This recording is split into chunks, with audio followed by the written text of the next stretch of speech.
back to Zubaki. Sick of the high gas Ethereum fees. Do this instead. So these updates from Dan Field, our core market caps blog.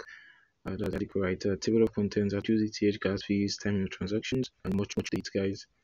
So Ethereum gas fees are once again approaching record highs, putting a strain on everybody's wallet.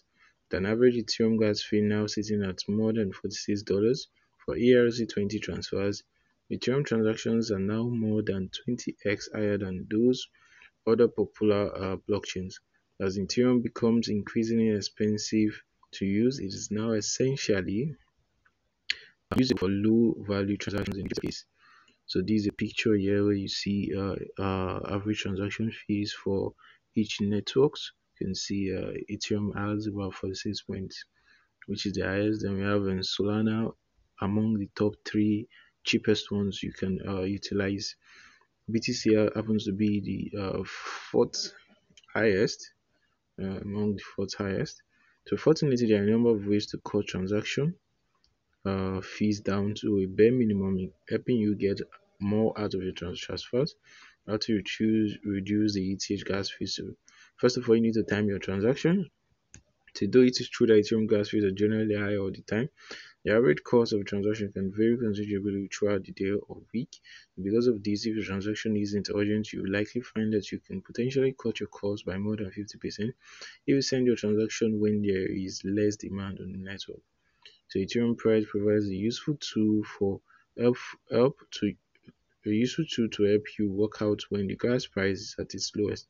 So as you can see, the gas price tends to be a lot lower after midnight on the weekend and is generally at its lowest at around midday every day. So considering holding off on your transaction until the gas price is relatively low, but bear in mind that there are often times of major congestion where even 100 plus GWI is a fair price for gas.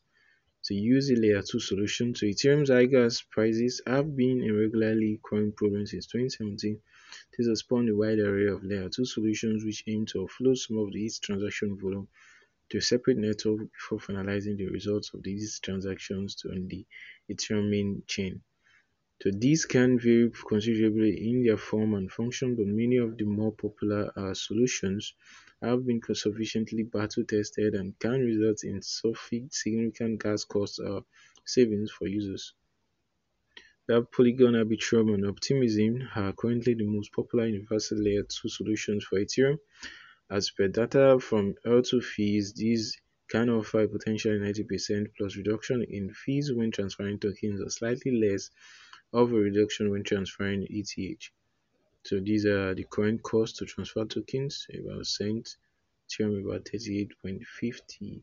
So many of the most popular DeFi protocols and dApps have deployed on one or more layer 2 OS. So we can recommend checking to see if your favorite app is supported. So using other layer 1 blockchains.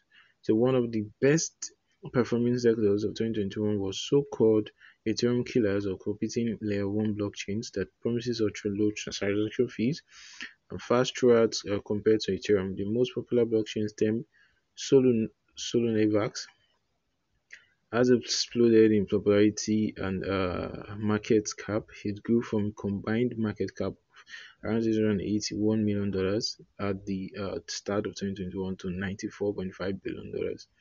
Now it's staggering 138x increase in over a year. So average transactions on Solana cost around $0.000 to 25 cents, while transferring on the Avalanche costs even lesser.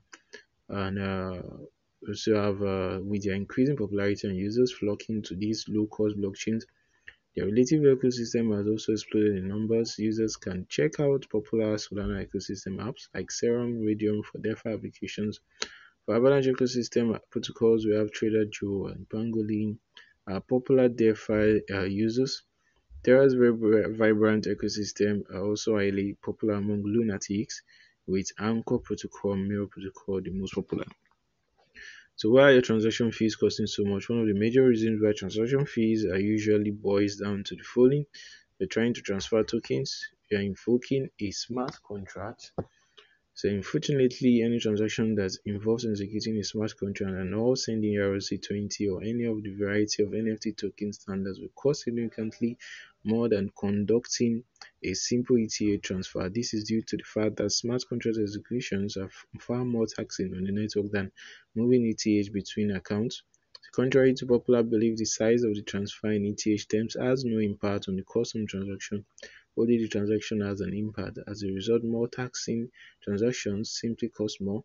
But there is a way to minimize costs even when performing resource-heavy transactions by aggregating transactions with other people looking to complete similar tasks or by optimizing its gas efficiency.